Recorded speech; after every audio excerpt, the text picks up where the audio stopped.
गौतम बुद्ध की छोटे छोटे जीवन की घटनाएं ही तुम्हारे जीवन की बड़ी बड़ी समस्याओं को सुलझा सकती हैं। अगर आपने ये वीडियो नहीं देखी और आपके सवाल बहुत उलझे हुए हैं, जगह जगह भटके हुए हो, तो इन वीडियो को जरूर देखें। और सिर्फ देखना ही मायने नहीं है, उसे गहराई से उतारना भी जरूरी है।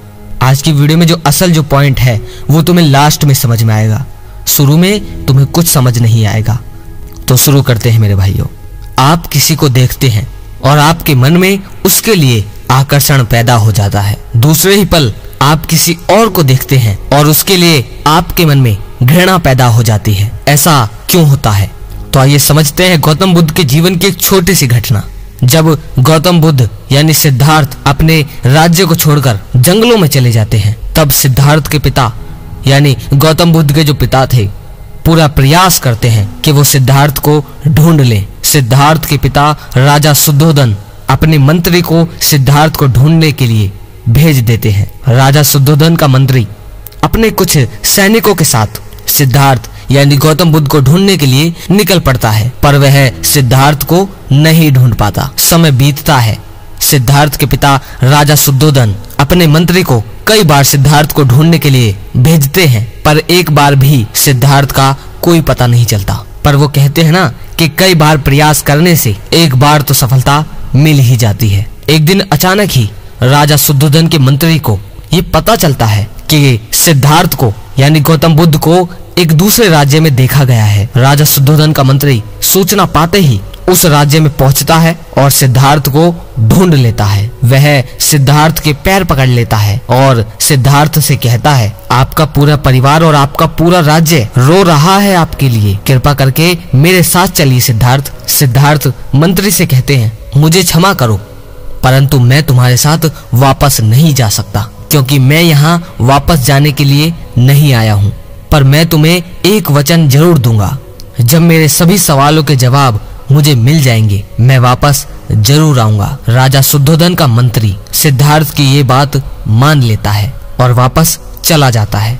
समय बीतता है और सिद्धार्थ को आत्मज्ञान की प्राप्ति होती है। सिद्धार्थ ने ये वचन दिया था कि जब उन्हें आत्मज्ञान की प्राप्ति हो जाएगी तो वो वापस अपने राज्य अवश्य जाएंगे। सिद्धार्थ अपने कुछ भिक्षुओं के साथ अपने परिवार से मिलने के लिए चल पड़ते हैं। रास्ते में एक नगर पड़ता है। सिद्धार्थ वहां रुक जाते हैं। सिद्धार्थ के आने की सूचना राजा शुद्धोधन को मिलती है।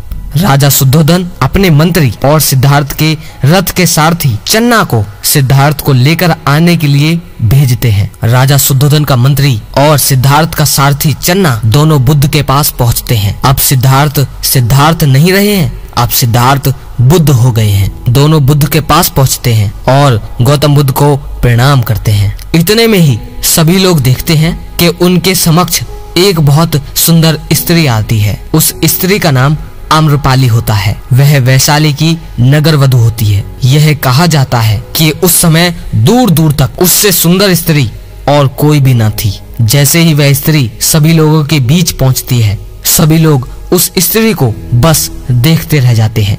सभी लोगों के चेहरे के हाव भाव बदल जाते हैं, मानो सभी लोगों को उस स्त्री ने अपनी सुंदरता से बांध लिया हो, सिवाय बुद्ध को छोड़कर। सभी लोग एकटक उस स्त्री को देखते रहते हैं। वह स्त्री अपने पुत्र के साथ आती है और बुद्ध से हाथ जोड़कर प्रणाम करती है। वह स्त्री बुद्ध से कहती है, बुद्ध, आपकी कृपा से हर जीव का जीवन सुधरा है।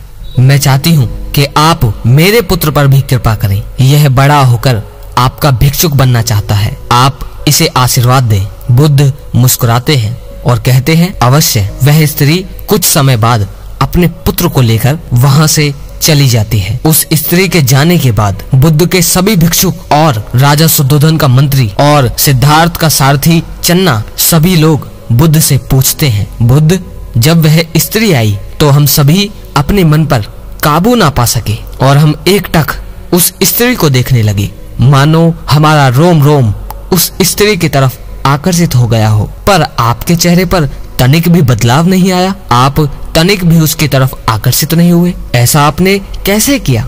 क्या आप उस स्त्री की सुंदरता की तरफ तनिक भी आकर्षित नहीं हुए? बुद्ध कहते हैं, जिसे तुम सुंदरता कहते हो और तुम उसकी तरफ आकर्षित होते हो, या जिसे तुम कुरूपता कहते हो और जिससे तुम घृणा करते हो, ये दोनों ही विकल्प तुम्हें कहीं नहीं ले जाते। जिस सुंदरता की ओर तुम सभी लोग आकर्षित हुए वह एक ना एक दिन ढल जाएगी, पर जिस सुंदरता की बात मैं करता हूँ वह अमिट है, अमर है, अजर है, वह कभी खत्म नहीं होगी। जिस व्यक्ति के लिए कुछ भी सुंदर नहीं है और कुछ भी कुरूप नहीं है, वह व्यक्ति वास्तविकता को देख पाता है। सुंदरता वो नहीं जो क्षणिक है, सुंदरता तो सदैव रहती है। मैं चाहता हूँ कि तुम उस केंद्र तक पहुंचो जो तुम सभी के भीतर है। अगर तुम उस केंद्र पर रहना सीख गए तो ना तो कोई सुंदरता तुम्हें अपनी तरफ आकर्षित कर सकती है और ना ही कोई कुरूपता तुम्हारे भीतर घृणा पैदा कर सकती है। मैं जानता हूँ आप सभी का सवाल अब ये होगा कि उस केंद्र पर कैसे पहुंचा जाए। मैं आपसे कहना चाहता हूँ, कोई भी शॉर्टकट नहीं है। आप 100% वहां पहुंचेंगे, पर कोई भी शॉर्टकट नहीं है। आपको लगातार प्रयास करना होगा। आखिर क्या करना है आपको, मैं आपको बताता हूँ। आपको खुद के साथ समय बिताना है, आपको खुद को जानना है। आपने देखा होगा, आप जिस भी व्यक्ति के साथ ज्यादा समय बिताते हैं, आप उसको ज्यादा और ज्यादा अच्छे से जानने लगते हैं। मैं चाहता हूँ कि आप अकेले में अपने साथ समय बिताएं, खुद को जानने का प्रयास करें। अब आप उसे ध्यान कह सकते हैं, माइंडफुलनेस कह सकते हैं, या फिर सिर्फ ऐसे व्यक्ति की संगत को एंजॉय करना कह सकते हैं जिसके जैसा इस दुनिया में और कोई नहीं है। अगर आप लगातार प्रयास करते हैं तो आप 100% वहां पहुंच जाएंगे। बस जरूरत है लगातार प्रयास करने की। अगर लगे शेयर करने लायक तो शेयर जरूर कीजिए मेरे भाइयों। और ये वीडियो कोई ऐसे ही नहीं जानी चाहिए। इसका जो निचोड़ लास्ट में तुमने सुना, उस निचोड़ पर तुम्हें काम भी करना होगा। अगर लगे शेयर करने लायक तो शेयर जरूर कीजिए मेरे भाइयों। और जो भाई शेयर करते हैं उनका बहुत बहुत आभारी हूँ। और अगर यहाँ तक वीडियो देखे हैं तो कमेंट में जाकर लिखो, पवन भाई मैं लगातार प्रयास जरूर करूंगा। पवन भाई मैं लगातार प्रयास जरूर करूंगा। अगली वीडियो में फिर मिलते हैं। जय श्री कृष्णा।